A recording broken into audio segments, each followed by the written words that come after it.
우리가 일본에 압제당하는 것은 그들이 나빠서 우리를 지배했지만, 그러나 더 우리에게 있어서 아픈 가슴은 우리가 힘이 없어 당한 것인 힘을 길러야 된다. 일할 사람 없다고 일할 사람 보내달라 하지 말고 여러분이 일할 사람 되기를 축원합니다. 맨날 기도하는 것만 보면 하나님 일할 일꾼 보내주세요. 지는 교회도 늦게 와. 대표 기도했다만 일할 사람 보내주세요. 일할 사람이 없어요. 하나님은 너가 일해라. 할렐루야. 너가 일해라고 하는 거예요. 중량교회 가면 서울에 모 교회 어느 장로님이 그러셨다는 거예요. 저희 친구 목사님에게 들은 이야기. 장로님이 화장실이 고장나면 화장실에 손을 넣고 닦아내고 화장실을 쓸고, 그러니까 그 손자아이가 오면서 할아버지 왜 이제 나왔냐? 네. 왜 장로님인데 할아버지는 화장실 청소하세요? 그랬더니 장로님 하시는 말씀이, 장로는 이런 게 하는 게 장로란다. 나 아멘 안 할 줄 알았어. 나는 이쪽 라인에서 아멘 많이 해줬으면 좋겠어요. 자, 장로는 이런 게 하는 게 장로란다. 할렐루야. 여러분, 청소 안 됐다 말하지 말고 여러분이 청소하시면 되잖아요. 하나님의 몸된 자를 가꾸는 것은 주의 몸을 다듬는 것이니 여러분의 자녀를 축복할 걸 믿습니다. 할렐루야. 자기 할 일을 가지고 신앙생활 할 때에 그가 행복한 자예요. 나는 며칠만 놀아봤으면 좋겠다, 쉬어봤으면 좋겠다 하는 사람이 있어요. 쉬지 않고 일할 것이 있다는 게 얼마나 행복한지 몰라요. 요즘에 보면 노숙자들이 얼마나 많이 있습니까?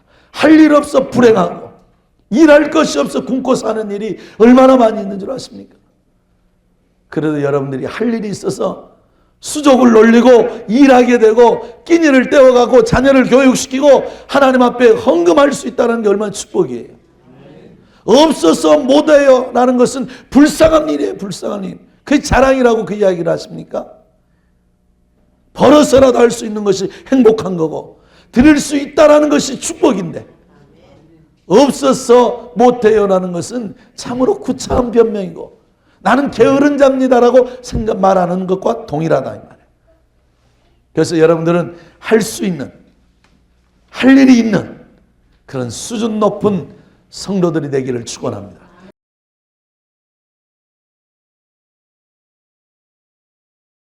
공부 못한 자식에게 네가 공부만 좀 잘하면 내가 행복하겠다. 병든 자식을 보면 너는 조금만 건강해지면 내가 행복하게 살겠다. 행복이라는 것이 뜬구름처럼 수많은 사람들이 생긴 모습처럼 천태만상의 모습처럼 행복을 추구하고 행복을 기대하는 것도 다 다릅니다. 그런데 성경은 시편 84편에 보면 진정한 행복한 사람은 어떤 사람인가를 잘 말씀하고 있는데, 행복한 사람, 성경적인 행복한 사람은 어떤 사람이냐? 수많은 사람들은 기도를 많이 해야 되고 성경을 많이 봐야 되고 응답을 많이 받아야 되고 이러한 것도 참 행복한 중에 하나죠. 그러나 시편 84편의 행복한 사람은, 바울이 고백하기를 행복한 사람은 첫째, 사랑의 대상을 가지고 사는 자가 행복하다는 거예요. 네? 아멘 하세요. 네. 사랑의 대상을 가지고 사는 자가 행복한 자다. 많은 사람들이 생각할 때 사랑을 받는 것이 행복한 것 같지만 사랑하는 쪽이 더 행복한 거예요.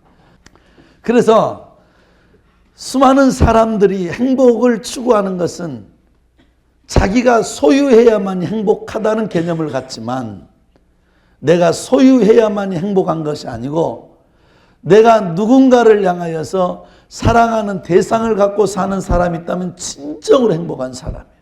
돈이 많으면 뭐하고, 공부를 많이 하면 뭐하고, 쌓아놓은 것이 많으면 뭐하겠어요. 아무리 건강하다 할지라도 사랑할 대상을 찾지 못하는 사람은 오늘날의 수많은 우울증에 걸리고 수많은 정신적인 그 충격과 정신적인 병명 속에서 어둡게 살아가는 자들이 참 많더라 이 말이에요. 여러분들이 너희 자녀는 너는 건강해서 좋겠다 하지만 건강하면 뭐하냐 이거야. 건강하면 사랑하는 대상을 갖고 살지 않기 때문에 미움과 시기와 원망과 질투와 다툼과 이러한 것들을 가지고 사니 그를 어떻게 행복한 자라고 말할 수 있겠어요? 동의하시면 아멘. 만약에 여러분들이 정말로 행복하기를 원하신다면 남편을 사랑하고 할렐루야 교회를 사랑하고 다윗은 고백하기를 나의 힘이 되신 여호와여 내가 주를 사랑하나이다. 시편 18편 1절에 말씀하였어요. 그는 진짜 행복한 사람이었어요. 행복의 대상이 변함이 없는 자였고 행복의 대상이 하나님을 두고 살았으니 어찌 그를 행복하지 않다라고 말할 수 있겠습니까? 여러분도 하나님을 사랑하면 행복한 자가 되는 거예요. 교회를 사랑하고 섬기는 종을 사랑하고 사는 것은 여러분의 행복한 자라는 것이 입증되어지는 거예요. 환경은 비록 열악하고 환경은 여러분의 만족을 두지 않는다 할지라도 그 사랑의 대상, 사랑하는 마음을 가지고 사는 그가 행복한 자가 되는 거예요. 얼굴 보면 다 알아요. 미워하고 사는지 행복하고 사는지. 여러분들의 모습을 보니까 행복하고 사는 것 같아요. 어색하게 웃지 마요. 그거 미워하는 거야. 일부러 어색하게 웃으려고 하지 마요. 정말로 행복한 사람은 우리 마음으로부터 기쁨과 평안이 있습니다. 그 행복의 대상을 하나님을 정하시고 하나님이 여러분의 태의 열매로 주신 자식을 정하시고 그러니까 이 다윗은 봐보세요. 태평성대를 이루는 영토와 그리고 전무후무한 이전에도 없었고 이후로도 없을 전무후무한 그 지혜의 왕인 솔로몬이 있었고 그의 창고에는 금은보화가 얼마나 쌓여 있었는지 몰라요. 그를 지켜줄 군대가 있었지만 그러나 그것을 행복의 대상으로 삼지 않았어요. 하나님을 행복의 대상으로 삼았어요. 사랑의 대상으로 삼았어요. 왜냐? 다윗은 대단히 영리하고 대단히 똑똑한 사람이라는 거 잘 아시잖아요. 내 자식을 내가 사랑하지만 하나님이 지켜주지 않으면 그 자식이 쓰임받지 못하고 내가 내 가정을 사랑하지만 하나님이 내 가정을 지켜주지 않으면 그 가정이 행복이 보장되어 있냐 이 말이에요. 그러니까 다윗은 내가 내 가정을 사랑하고 내 교회를 사랑하고 내 자식을 사랑하고 내가 수고한 지경과 내 영토를 사랑하고 내 생업터를 사랑하지만 그 속에서 하나님을 사랑해야 지켜진다는 걸 알았기 때문에 하나님을 사랑의 대상으로 삼고 살았음을 기억할 수 있기를 바랍니다. 하나님 우리를 사랑하시기에 사랑하는 자가 가슴 괴로워하고 고통당하고 힘들어하는 것을 하나님이 보시겠냐 이거예요. 하나님이 사랑하는 여러분이 하나님을 더 사랑하고 하나님을 가까이 하며 살면서 축복의 역사를 이뤄가기를 축원합니다. 그래서 여러분들이 누가 물어본다면 하나님을 사랑하고 있기 때문에 나는 행복한 자라고 감히 말할 수 있는 그런 수준 높은 신앙인이 되어지기를 바랍니다. 두 번째 행복한 자는 어떤 자냐? 시편 84편에 보니까 문지기라도 줬사오니 다시 말하면 자기 할 일을 가지고 사는 자가 행복한 사람이에요. 너는 젊어서 좋겠다. 젊어서 좋은 것이 아니고 할 일이 있기에 좋아지는 거예요. 사지가 멀쩡한 사람이 나름대로 공부하고 살았던 사람들이 그토록 사는 모습을 보면 방 안에 처박혀 있으면서 자기 할 일을 갖지 못하고 사는 것은 얼마나 불행한지 몰라요. 신앙생활 하면서도 자기 할 일 없이 영적인 날라리처럼 예배만 드리고 살짝 가버리고 예배에서 시작하고 나면 설교 시간쯤 왔다가 축도도 끝나기 전에 도망가버리고 그거는 교회와 신앙생활하는 게 아니에요. 신앙생활은 받은 은혜에 감사해서 무엇이든지 자기 할 일을 찾아서 일하는 그가 행복한 사람이에요. 여러분 할 일 있기를 축원합니다. 일할 사람 몇 명만 있다면 소돔과 고모라가 10명의 의인이 없어서 망했던 것처럼 우리는 안 돼요, 못 해요, 할 수 없어요, 지역이 낙후되어 있어요 라고 말할 것이 아니라 도산 안창호 선생님이 말씀하셨던 것처럼 우리가 일본에 압제당하는 것은 그들이 나빠서 우리를 지배했지만 그러나 더 우리에게 있어서 아픈 가슴은 우리가 힘이 없어 당한 것인 힘을 길러야 된다. 일할 사람 없다고 일할 사람 보내달라 하지 말고 여러분이 일할 사람 되기를 축원합니다. 맨날 기도하는 것만 보면 하나님 일할 일꾼 보내주세요. 지는 교회도 늦게 와. 대표 기도했다만 일할 사람 보내주세요. 일할 사람이 없어요. 하나님은 너가 일해라. 할렐루야. 너가 일해라고 하는 거예요. 중량교회 가면 서울에 모 교회 어느 장로님이 그러셨다는 거예요. 저희 친구 목사님에게 들은 이야기. 장로님이 화장실이 고장나면 화장실에 손을 넣고 닦아내고 화장실을 쓸고, 그러니까 그 손자아이가 오면서 할아버지 왜 이제 나왔냐? 네. 왜 장로님인데 할아버지는 화장실 청소하세요? 그랬더니 장로님 하시는 말씀이, 장로는 이런 게 하는 게 장로란다. 나 아멘 안 할 줄 알았어. 나는 이쪽 라인에서 아멘 많이 해줬으면 좋겠어요. 자, 장로는 이런 게 하는 게 장로란다. 할렐루야. 여러분, 청소 안 됐다 말하지 말고 여러분이 청소하시면 되잖아요. 하나님의 몸된 자를 가꾸는 것은 주의 몸을 다듬는 것이니 여러분의 자녀를 축복할 걸 믿습니다. 할렐루야. 자기 할 일을 가지고 신앙생활 할 때에 그가 행복한 자예요.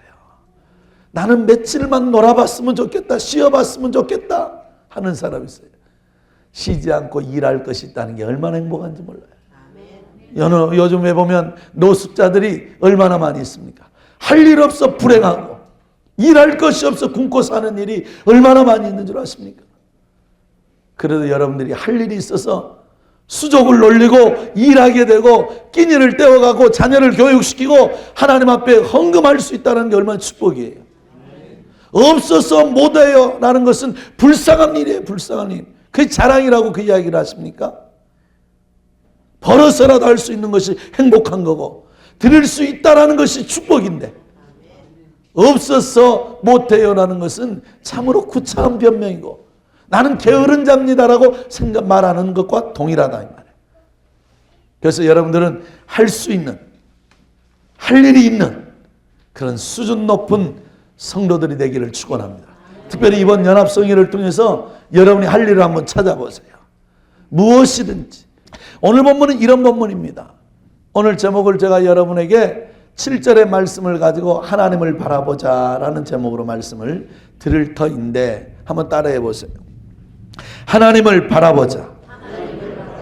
하나님을 바라보자. 누구를 바라보느냐에 따라서 사람은 인생이 달라져요. 변함없고 전능하신 하나님, 우리의 안고 일었음과 일거수일투족을 관찰하시는 그 하나님, 우리의 생각까지도 읽으시는 그 하나님, 우리의 골수까지도 어떠한 부분에 어떠한 역사가 있구나를 아시는 그 하나님, 그 주님을 바라보고 산다면 우리는 정말 복 있는 자의 삶을 살 거예요. 나는 이 소선지서들을 읽으면 힘이 나요. 막 용기가 생기고 소망이 생겨요. 당시의 소선지자들을 하나님이 쓰시는 걸 보면 화려한 사람이 많지 않았어요. 뽕나물 키우던 사람, 빵 굽던 사람, 목동이었던 사람, 자기 일에 조그마한 일이지만 최선을 다하고 헌신하고 있었던 그들을 불렀던 무명의 사람들을 그 당시에 제사장들과 두령들과 수많은 학자들이, 학식을 가진 자들이 많이 있었음에도 불구하고 하나님 그들을 쓰지 않았어요. 무명의 사람들을 불러서 하나님이 쓰시면서 하나님의 말씀을 대언하게 했던 사건들을 보면 무엇을 내가 생각하느냐? 그 당시에 쓸 사람이 없는 거예요. 왜 무명의 사람들을 불러 쓰셨겠느냐? 쓸 사람이 가르쳐 놨지만, 은혜를 줘봤지만, 복을 주어봤지만 그들을 불러서 쓸 수가 없어서 하나님께서는 무명의 사람 오염되지 않냐고 하나님의 복음의 말씀을 순수하게 받아들이고 아멘하고 실천하고 순종할 줄 아는 준비된 그들을 불러서 하나님은 사용했다는 사건을 들어본다면 저와 여러분들은 예수 오래 믿었던 것들이 여러분의 자랑거리가 되서는 안 돼요. 하고 있는 일 때문에 자랑거리가 되기를 축원합니다. 그런데 그 당시에 가진 자들은 없는 자들을 통하여서 더 노략질하게 되었고 제사장들은 재판을 할 때 뇌물을 받고 부당한 재판을 하게 되고 우리 장로님 조금 전에 기도하셨던 것처럼 정말 온통 세상이 썩어버린 그 상황 속에서 무명의 사람 미가를 불러서 하나님께서 하시는 말씀이 누가 여호와와 같은 자가 있겠느냐. 철없는 내 백성들, 힘없는 내 백성들, 가난한 내 백성들, 병들어 사는 내 백성들을 도와줄 자가 누가 있겠느냐. 나 외에 누가 있겠느냐. 그러므로 너희는 사람을 의지하는 자가 되지 마라. 그들에게 외치기를 오직 하나님만 바라보고 하나님만 의지하고 살으라고 오늘 본문 성경은 말씀하고 있는 거예요. 자, 오늘 본문 성경 미가서 7장 2절을 다 같이 한번 읽어보겠습니다.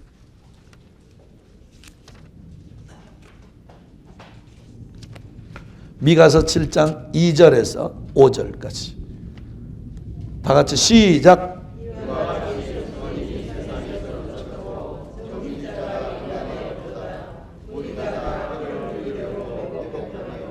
각기 그물로 형제를 잡으려고 하고 두 손으로 악을 부지런히 행하는도다. 그 군장과 재판장은 뇌물을 구하여 죄인은 마음에 악한 사욕을 바라며 서로를 연락을 취하니 그들의 가장 선한 자라도 가시 같고 가장 정직한 자라도 찔레 울타리보다 더하도다. 그들의 파수꾼들의 날 곧 그들의 형벌의 날이 임하리니 이제는 그들의 요란하리로다. 너희는 이웃을 믿지 말며 친구를 의지하지 말며 내 부모님 누인 여인이라도 내 입의 문을 지킬지어다. 이 본문은 누구를 의지하고 살겠느냐. 의지할 사람이 하나님 외에 누가 있단 말이냐. 상처 입은 내 백성들, 병들어서 허덕이고 있는 내 백성들, 슬픔과 고난과 염려와 근심과 걱정 속에 신음하고 있는 내 백성들을 너는 그들에게 가서 외치기를. 오늘 본문 7절 말씀에 이렇게 말합니다. 오직 나는 여호와를 우러러보며 나를 구원하시는 하나님을 바라보나니 나의 하나님이 나를 들으시리로다. 이 말은 뭐냐? 오직 하나님만 바라보고 살아라. 하나님께 소망을 두고 살아라. 하나님을 의지하고 살아라. 시편 42편에 말씀하시기를 내 영혼아 어찌하여 낭망하느냐. 내 영혼아 어찌하여 낭망하느냐. 여호와 하나님을 우러러볼지어다. 여호와 하나님을 우러러볼지어다. 그는 졸지 아니하시고 그는 주무시지 아니하시고 깨어서 우리를 지키시는 그 하나님을 우러러보면서 살지어다. 누구를 의지했더니, 사람 의지했더니, 돈 있는 자 의지했더니, 배운 자 의지했더니 얻어지는 것은 상처밖에 없고 실망과 절망하는 것밖에 없어. 오늘 여러분의 현실을, 오늘 여러분의 당한 아픔을, 지금의 문제를 부모 형제가 도와서 될 일 같았으면 진즉 해결했어요. 그러나 그들도 그들 살기가 바빠. 그들도 그들 하나 살기가 바빠서 도울 힘이 없는 거예요. 내 친구를 의지한다고요? 가진 것 있을 때 말이지, 가진 것 떠나고 나이 들어가니 친구도 다 떠나더라는 이야기를 들은 적이 있어요. 이제는 남은 건 우리 주님 한 분이에요. 그래서 7장 18절에 말씀하시기를 누가 여호와와 같은 자가 있겠느냐. 너희가 하나님께 돌아오지 아니하면 안 된다. 누가 여호와와 같은 자가 있겠느냐. 주께로 돌아가기를 축원합니다. 오늘 이 시간 이후에 우리가 주께로 돌아가기를 축원합니다. 그러면 소망 생기는 거예요. 너희는 어두울지라도 그는 빛이 되어 주실 것이고 너희는 엎드러졌을지라도 그는 지팡이 되어서 너희를 이렇게 세워주실 것이다. 내가 사망의 음침한 골짜기 가운데서도 하나님의 보호를 받을 것이다. 할렐루야. 여러분, 사람이요 실패하게 되면 실패한 그 문제 때문에 슬퍼지는 것이 아니라 주변의 사람이 나를 아는 사람들의 입방아가 더 아파. 더 가슴이 아파. 하나 병들어 보면 이래서 저래서 병들었네. 하나 실패하고 나면 이래서 저래서 실패했네. 그 하는 입방아의 소리에 우리가 얼마나 큰 상처를 입고 사는지 몰라. 그러나 오늘 본문 성경은 이렇게 말합니다. 나의 대적이여 나의 넘어짐을 인하여 기뻐하지 마라. 하나님이 나를 반드시 세워주실 것이고 회복시켜 주실 것이다. 너희는 입방아를 찢고 좋아서 하고 비난하지만 하나님은 가슴 아파하시면서 에스겔서 16장 6절에 말씀한 대로 인자야, 너는 거리에서 피투성이 되어 있을지라도 너는 살아야 된다. 피투성이 되어 만신창이 되어 발을 동동거리고 있을 그때에 우리 주님께서, 여호와께서 인자를 향하여, 에스겔을 향하여 말씀하시기를 너는 피투성이 되고 만신창이 되어도 살아야 한다. 할렐루야, 할렐루야. 우리 주님은 상한 갈 때 꺾지 아니하시고 꺼져가는 심지를 끄지 아니하시는 분. 병들면 친구도 떠나고 사람도 떠납니다. 여러분들이 실패하고 나면 사람도 떠나고 친구도 떠나고 이웃도 다 떠납니다. 사람은 그늘 밑으로 다 숨어듭니다. 가진 자의 그늘, 명예 있는 자의 그늘, 권세 있는 자의 그늘 밑으로 들어가지만 하나님은 실패한 우리를 찾아오세요. 힘없는 우리를 찾아오세요.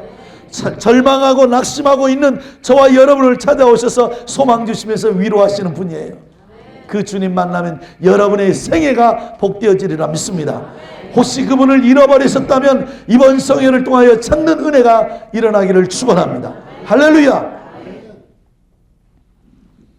하나님은 얼마나 좋은 분인지, 힘없는 우리를 위로하시고 소망을 놔버리고 사는 우리를 찾아오셔서 소망 갖게 하시고, 여러분 그분을 의지하고 사시기를 축원합니다.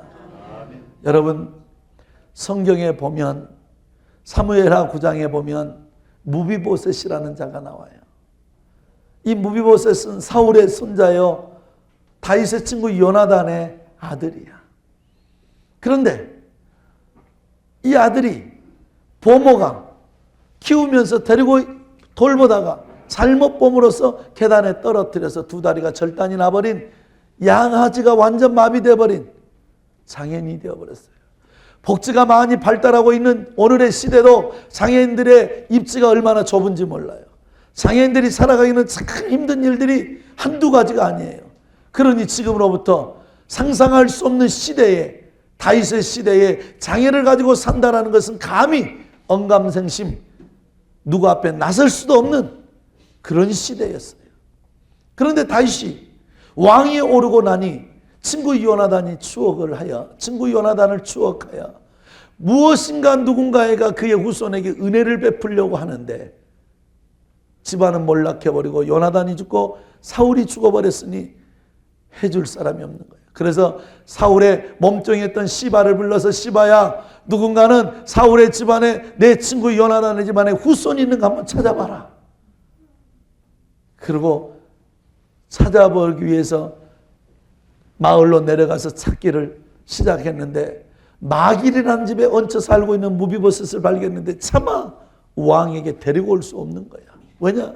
두 다리가 절단 나버린, 사는 모습이 초라하고 볼품없는 그에게 왕 앞에 도무지 데려갈 수가 없는 거예요. 그래서 와서 보고만 한 거예요. 왕이시여, 내가 지금 마을에 내려가서 찾아보았더니 요나단의 아들 무비보셋이 있는데, 그 무비보셋은 두 다리가 절단 나버린 장애인이라고 말했어요. 두 다리가 절단 나버린 볼품없는 자에서 데려올 수가 없었습니다. 라고 할 때 다윗이 이렇게 말을 합니다. 나는 요나단을 추억하여 그에게 은총 베풀기를 원하노라. 지금 보세요. 무비보셋은 왕 앞에 쓸 수 없는 자였지만 그 아버지 요나단 때문에 그가 왕 앞에까지 올 수 있는 기회를 얻는 거예요. 우리는 초라하지만, 우리는 볼품이 없지만, 우리는 부족한 투성이지만, 못난 자의 죄인 투성이지만, 우리 때문에 하나님이 추억해 축복하는 것이 아니고 예수 그리스도가 십자가에 달려 죽으심으로 그의 이름으로 기도하게 되었고, 할렐루야, 그의 이름 때문에, 그의 은혜 때문에, 그의 대속의 은총 때문에 오늘 저와 여러분 이 복을 받고 사는 줄로 믿습니다. 그런데 무비보셋을 데려다 놓으니 무비보셋이 다윗 앞에 서서 하는 말이, 왕이시여, 당신은 우리 아버지의 은총으로 생명을 보존하게 되었고, 오늘의 왕에 이르는 이런 축복의 자리는 우리 아버지의 노력이 없었다면 왕은 될 수 없었습니다. 어찌하여 왕께서는 이제 나를 찾으시나이까라고 이렇게 이야기를 하지 아니하고 그가 왕 앞에 나온 무비보셋의 고백은 이런 고백이었어요. 어찌하여 죽은 개 같은 나를 돌아보시나이까. 어찌하여 죽은 개 같은 나를 돌아보시나이까. 이 말에는 누구 하나 거들떠보지 않는 나를 어찌하여 왕께서 나를 돌아보시나이까. 쓸모없는 나 같은 죽은 개 같은 나를 어찌하여 주님은 나를 위로하신다는 말입니까? 나를 어찌하여 이 왕궁에 불러들일 수 있다는 말입니까? 다윗이 다시 말합니다. 내 아버지 요나단을 추억하여 내게 은총 베풀기를 원하노라. 사랑하는 성도 여러분, 여러분의 자녀들이 여러분의 복으로 살기를 축원합니다. 사람들은 이렇게 말합니다. 내가 네 덕 보려고 그러냐? 나는 네 덕 보지 않는다. 내가 내 잘 때라고 공부하라 그러냐? 너 잘 때라고 공부하는 거야. 어른들의 큰 입에 올라내는 건 내가 네 덕 보려고 사는 게 아니다. 네 덕 보고 사는 것이 아니다. 여러분, 그 같은 저주스러운 말이 없어요. 여러분, 자식 덕 보고 사세요. 이 말은 뭐냐? 자식이 잘 돼 있다 이 말이야. 할렐루야. 자식 덕을 볼 수 없는 자식이라면 자식이 실패한 자식이지. 하나님께서는 자식 덕 보고 살도록 축복하셨어요. 내 자손의 자손을 보리라. 할렐루야. 여러분, 한 가지 부탁합니다. 지금까지 내려오는 복은 없어서 이고생하고 살았다 할지라도 여러분 때 예수 잘 믿고 많이 심어서 내려주는 복은 있어야 되지 않겠어요? 어? 여러분 때 내려주는 복은 있어야 되지 않겠어요? 내려오는 복이 없어서 지금 이 고생하고 이 어려운 삶을 살아왔다면 요나단에 심었던 그 한 가지 때문에 무비보셋이 복을 받았던 것처럼 여러분이 하나님과의 관계를 잘하고 살아서 여러분의 자손이 형통하기를 축원합니다. 할렐루야. 할렐루야. 나는 왜 무비보셋이 다윗 앞에 서서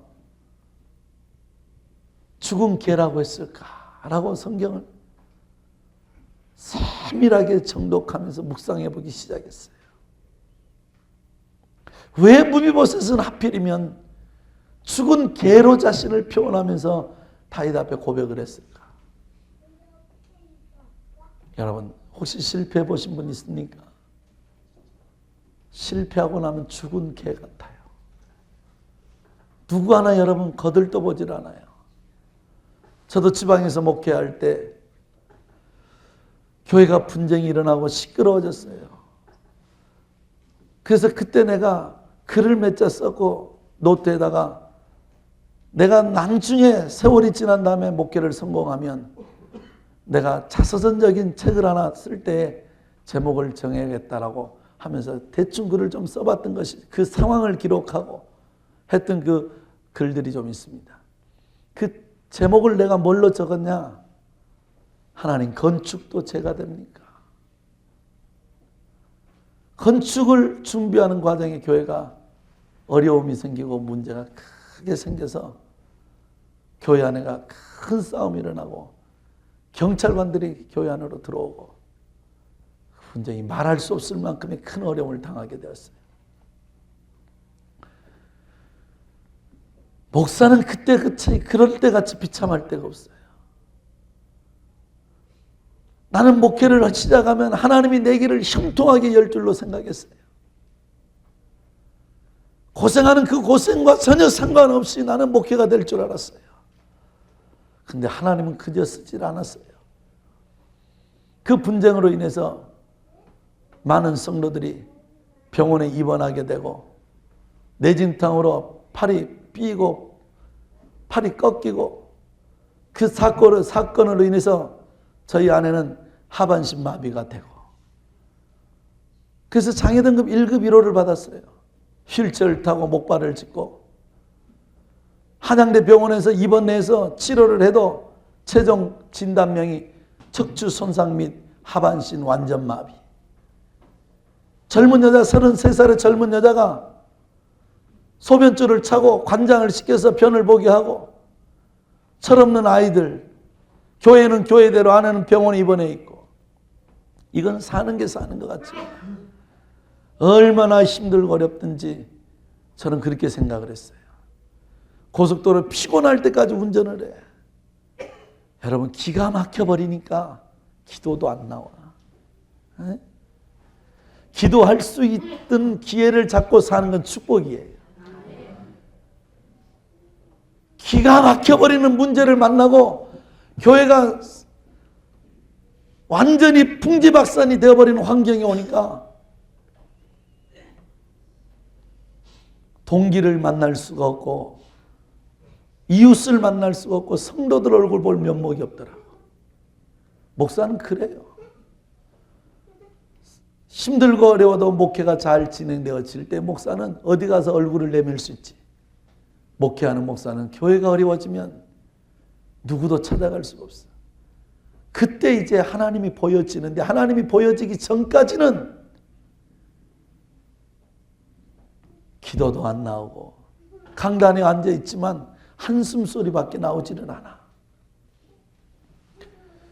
그래서 기도도 나오지 않으니까 저녁에 차를 몰고 고속도로를 달리는 데까지 달려. 지금이야 최고급의 좋은 승용차를 타지만 그때는 봉고 탈 때, 봉고를 끌고 피곤할 때까지 고속도로를 달리면서 병상에 누워있는 아내에게 이야기를 하겠어요? 철없는 초등학교 이제 1학년 입학한 그 꼬마들을 데리고 이야기를 하겠어요? 근다고 나의 아픈 사정을 성도들에게 낱낱이 이야기할 수 있겠어요? 목사는 못해요. 고속도로에서 피곤할 때까지 차를 몰고 가다가 갓길에 깜빡이도 켜지 않고 그냥 들어 누워버려요. 누가 콱 가서 박아버렸으면 좋겠더라고. 이대로 죽어버렸으면 좋겠더라고. 사는 것이, 죽는 것이 사는 것보다 낫다라는 생각을 그때 해본 거예요. 여러분도 그런 일들이 참 많이 있을 거예요. 울어 얼마나 울고 얼마나 고통스럽게 세월들을 보냈든지. 그러면서 이제 교회를 잘 마무리를 하고 이제는 하나님 앞에 기도를 하면서 목회지를 놓고 기도를 하는데 갈 데가 있어야지, 목사가. 지방에서 목회를 하면서 이제는 하나님 앞에 기도하기를, 하나님, 이제는 어디로 가야 합니까? 이 어려운 엄청난 문제를 어떻게 해결할 수 있겠습니까? 하나님께서 종에게 은혜를 주시고 하나님이 나를 쓰시기 위해서 불렀으니 나를 이대로 두지 마시고 하나님께서 길을 인도해 달라. 이 문제가 해결돼야 내가 교회를 사임하고 내가 어디로 가서 개척을 해야 되지 않겠습니까? 얼마나 비참하고 처량한지 듣는 이야기니까 그러겠지만 당하는 본인의 마음은 이것처럼 지옥이 없는 거야.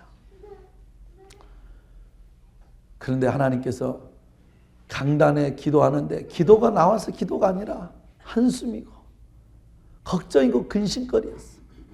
근데 위에서도 아니고 뒤에서도 아니고 앞에서도 아니고 꼭 내 오른편 가슴 옆에서, 허리 옆에서 무릎 꿇고 있는 그 자리에 하나님 이러시는 거예요. 내 종아, 내가 안다. 내가 보았다. 내가 들었다. 딱 세 마디. 내 종아, 내가 안다. 내가 보았다. 내가 들었다. 그러더니 그 문제가 쫙 해결돼 버리는 거예요. 그 응답을 받고 하는데. 그러고 이제 가야 할 곳을 놓고 기도를 하는데 하나님께서 또 한 번 나에게 이런 말씀을 하세요. 신학교 다니면서 기도할 때 삼각산을 쫓아다니며 금식하고 철회하고 40일 작정하고 쫓아다닐 때 그 음성을 들어봤는데, 목회할 때는 그런 여러 가지 그 은혜의 음성을 들어보지 못하고 정말 하늘이 막혀버리지 않았나 할 정도로 신앙 목회를 하고 있었는데 고난을 통하고 고난의 현장에 들어가니 주님이 말씀하시는 거예요. 그래서 내가 그때 깨달은 게 있어요. 하나님은 우리의 숨결보다도 가까이 계신다. 부모는 나를 낳았을 뿐이지 이 환난과 이 고난과 이 어려움과 이 아픔에 있어서는 책임져 주지 못한다. 그때 주님이 저에게 이런 말씀하셨어요. 나는 이루는 여호와요, 나는 행하는 여호와요, 나는 지어 성취하는 여호와니라. 할렐루야. 나는 이루는 여호와요 나는 행하는 여호와요 나는 지어 성취하는 여호와니라. 이 말씀을 하는데 얼마나 새 힘이 솟든지. 그래, 하나님이 나를 이렇게 실패자로 이렇게 망한 자로 끝나지 않냐고 나를 축복하시려고 불렀는데 내가 이렇게 살게 내버려두지 않는다는 확신이 오는 거예요. 그런데 그 성경이 어디선가 봤는데 성경을 찾지를 못하겠네. 목사가 돼가지고 세상에 하나님의 음성이 왔는데도 그 성경이 어디에 있는지를 찾을 수가 없는 거예요. 성령은 하나야. 할렐루야. 그 성령께서 그 주간에 말씀을 전하고 고별 설교를 하고 떠나려고 하는데 성경 본문을 찾는데 세상에 에레미야 33장 2절과 3절의 말씀. 너는 내게 부르짖어라. 내가 내게 응답하겠고 크고 비밀한 걸 보여주리라. 2절 말씀에 나는 행하는 여호와여 나는 지어 성취하는 여호와니라. 그러므로 행하는 여호와여 이루는 여호와여 지어 성취하는 여호와지만 너희는 내게 부르짖을 때 그 비밀이 보여진다는 거예요. 얼마나 힘을 얻었든지 목 놓아 부르짖고 기도하고 그래서 내가 의정부로 올라오게 됐어요.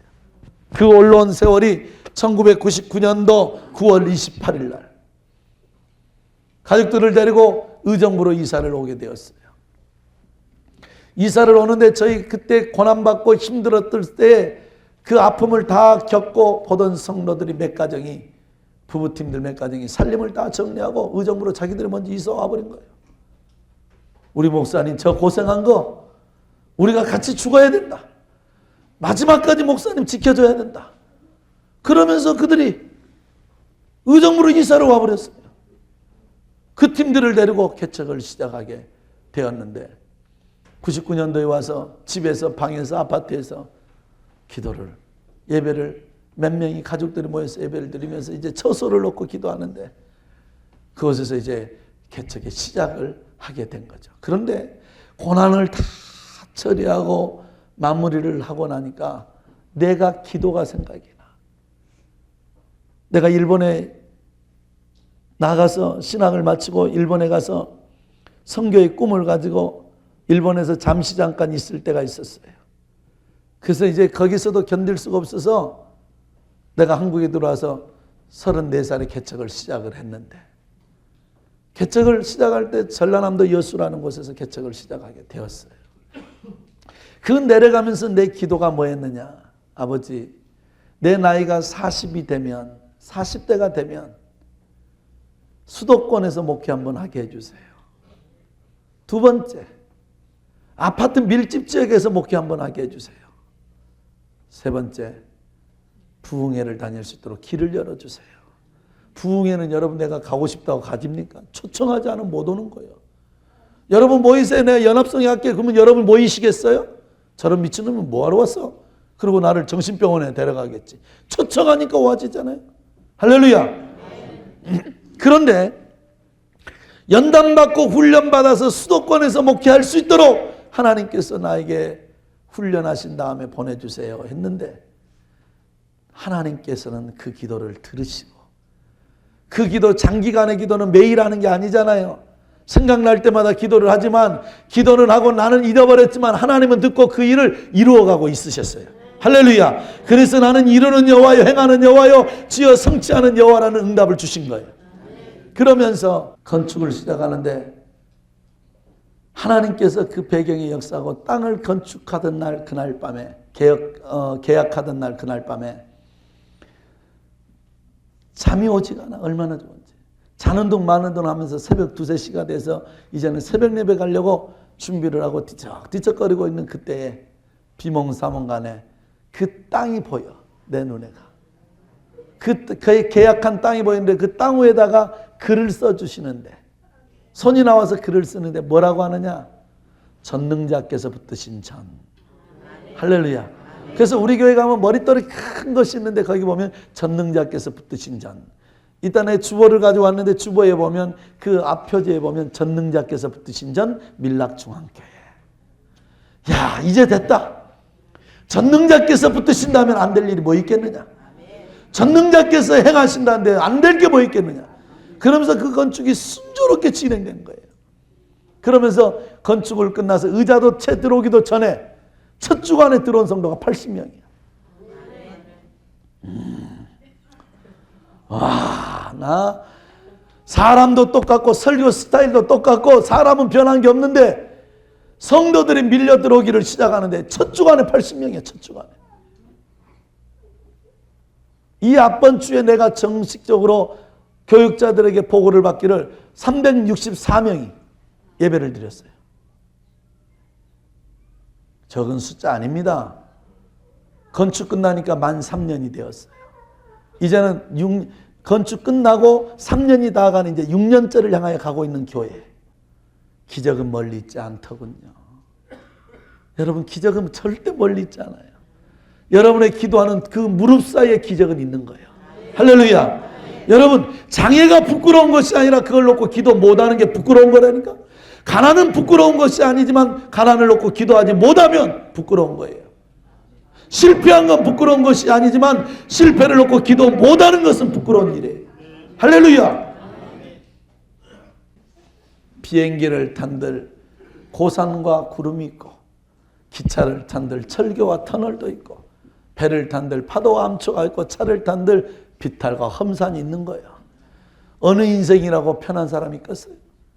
우리는 실패할 수 있고 병들 수 있고 장애를 입을 수 있고 망할 수도 있지만 우리가 모시는 주님 한 분으로 만족할 수 있기를 축원합니다.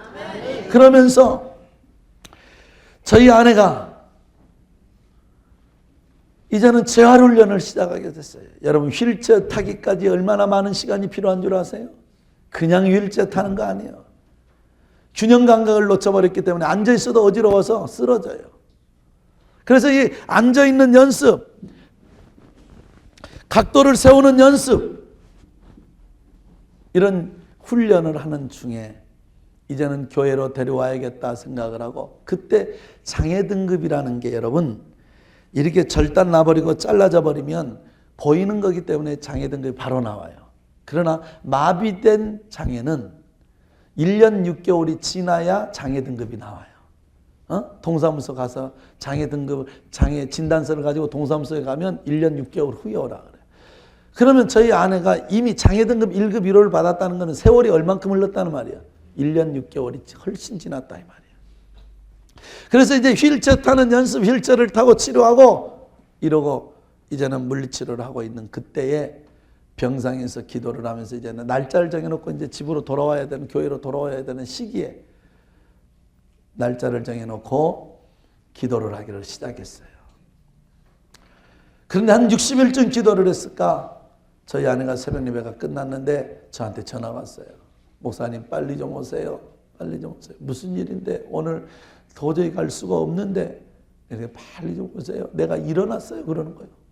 할렐루야. 그래서 무슨 말인가 들을 때는 믿지를 않았지. 이미 진단이 나오고 장애 등급이 떨어졌는데 저게 어찌 되겠나. 그래서 젊은 나이에 33살의 나이에 폐경이 왔어. 허리를 다쳤기 때문에. 여자가 폐경이 오니까 얼마나 늙어가는 속도가 빠른지 금방 주름이 생겨 뭐든지 쪼글쪼글 이상하게 사람이 변해버려. 얼마나 불쌍해 젊은 여자가. 자식을 내 자식으로 챙겨서 학교를 보낼 수가 없는 그런 상황에 놓였으니 얼마나 불쌍해요. 그 안에 얼마나 피눈물을 쏟았겠어요. 내가 실패하고 났을 때 수많은 사람들은 김명호 목사가 교만하더니 김명호 목사가 뭐 어쩌더니 저쩌더니 입방안을 찍는데 더 죽고 싶더라고. 하나님의 선하심에 하나님의 계획이 있음에도 불구하고 사람들은 보이는 시선에 움직이기 때문에 그런 소리가 너무너무 괴로워서 진짜 목회하기 싫었어요. 도망가고 싶었어요. 그랬던 아내에게 일어났어야 하는데 내가 이랬지. 그래, 하나님이 치료하실 거야. 그러니까 오늘 못 가 이랬어요. 내가. 왜냐? 나는 안 믿었어. 그런데 옆에 있던 처남을 통해서 누나가 갑자기 일어났어요. 그런 거예요. 차를 타고 전주에 있는 이제 한양대 병원에 있다가 전주에 있는 우석대 한방병원으로 옮겨서 거기서 재활훈련을 받고 있는데 전주까지 차를 몰고 전라남도 여수에서 막 뛰어갔어요. 달려갔어요. 딱지가 2장이나 날라올 만큼 속도를 내고 달려갔어요. 갔더니 거기 가서 다리를 달달달달 의자에 앉아서 떨고 있는 거예요. 나는 의학 상식은 없지만 거기서 들은 이야기로 이 마비가 6개월만 오면 이 관절이 굳어버리고 근육이 다 풀어져 버리고, 그래서 일어났다고 해서 일시적으로 일어났다고 해서 버리면 이 관절이 다 망가져 버린대요. 그러니까 근육과 이 관절이 정상적으로 회복되어지는 과정은 6개월이 마비가 된 사람은 2년이 걸린대. 근데 저희 집 사람은 들어갔더니 그냥 앉아서 다리를 달달 떨고 의자에 앉아 있는 거예요. 이게 어찌된 이야기냐? 들어봤더니 그 전날 새벽 2시쯤에 하나님께서 잠을 깨우더니 기도를 시키시더래. 그러니 그 분쟁 속에서 얻어진 아내의 마음은 얼마나 큰 상처가 있었겠어요.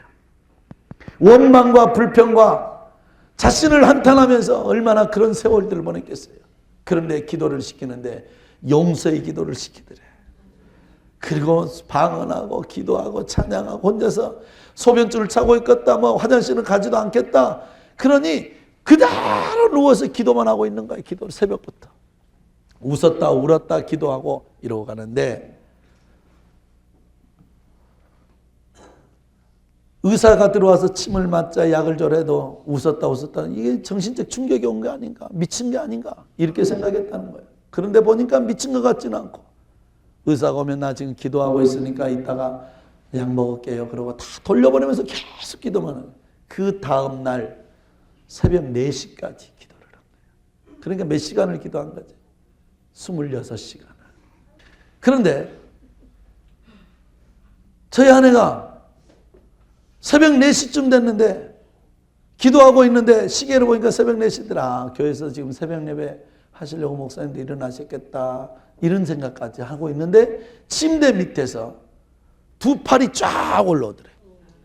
두 팔이. 그래서 너무 놀랬대. 두 팔이 침대 밑에 1인실에 있었거든. 정신적 충격까지 받아서 사람 많은 데는 가지를 못해요. 두 팔이 쫙 올라오더니 이 팔이 아내 앞에 쓰면서 뭐라 하느냐, 내가 너를 치료하리라 이러는. 그러는 치료하리라 그러는데 도저히 믿어지지가 않는데 이 팔이 오면서 발바닥 밑으로 내려가던 이 팔이 두 다리 밑으로 발바닥 밑으로 쭉 들어오는데 허리까지 올라오더래.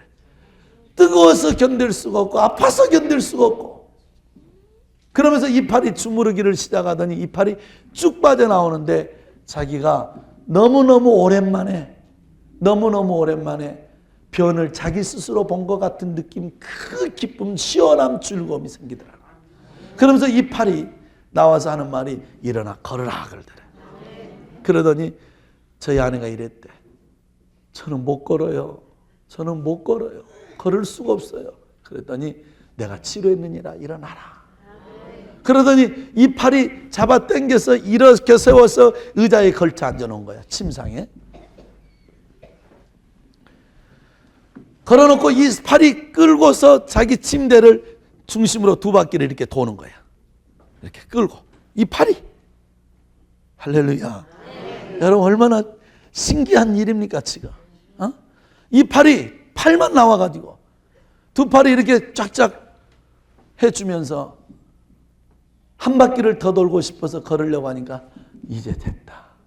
이제부터 내가 쓰리라. 이제부터 내가 너를 축복하리라. 그리고 이 팔이 떠난 거야. 그리고 바로 나한테 전화를 하려고 했던 새벽 예배 기도 시간이니까 전화를 못하고 새벽 예배 끝나고 집에 들어오니까 그 시간에 맞춰 나한테 전화가 온 거야. 그 이야기라는 거야. 그 뒤로 저희 집사람은 지금도 25층 30층을 오르락내리락 하면서 전도하고 다니고 놀라운 역사가 일어났어요.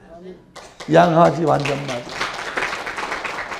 더 놀란 사건은 아내가 젊은 여자가 폐경을 맞이했으니 우울증이 오고 젊은 여자가 폐경을 맞이했으니 더웠다 추웠다 이게 그 상당한 후유증이 있더라고. 그런데 최근 얼마 전에 산부인과 가서 봤더니 한쪽 기능이 살아나서 생리가 나오는 거예요. 하나님께서 시간 세월 속에 세밀한 방법으로 역사하셔서 치료하시고 고치시고 역사하는데 놀라워요. 하나님의 일은 하나님이 하세요. 여러분 왜 우리가 하나님을 바라봐야 하느냐? 왜 우리는 하나님을 울어보아야 하느냐? 무비보셋을 축복하셨던 그 하나님이 우리를 축복하지 않으시겠습니까? 무비보셋을 축복하시되 하나님이 세 가지를 축복하는데 시간이 없으니까 빨리 마무리할게. 첫째, 너는 나와 함께 겸상할 것이다. 두 번째, 너는 왕자의 주기가 회복될 것이다. 세 번째, 너희 아버지를, 너희 할아버지를 몸종으로 섬겼던 시바의 재물과 영토와 그의 가족과 가축은 모두가 다 너의 것이 될 것이다. 회복시키시는 하나님, 축복하시는 하나님. 왜 우리가 하나님을 바라봐야 하느냐? 왜 우리가 전능하신 하나님을 울어봐야만 하느냐? 하나님은 회복시키는 분이시오. 하나님은 일으켜 세우시는 분이시오. 하나님은 우리를 축복하시는 분이기 때문에 하나님 바라보자는 거예요. 여러분, 이번 성회가 끝나기 전 오늘 이 시간부터라도 사람 의지하지 말고, 이웃을 의지하지 말고, 주변을 의지하지 말고 하나님을 의지하면서 하나님께 이와 같은 기적의 역사를 체험하기를 주의 이름으로 축원합니다.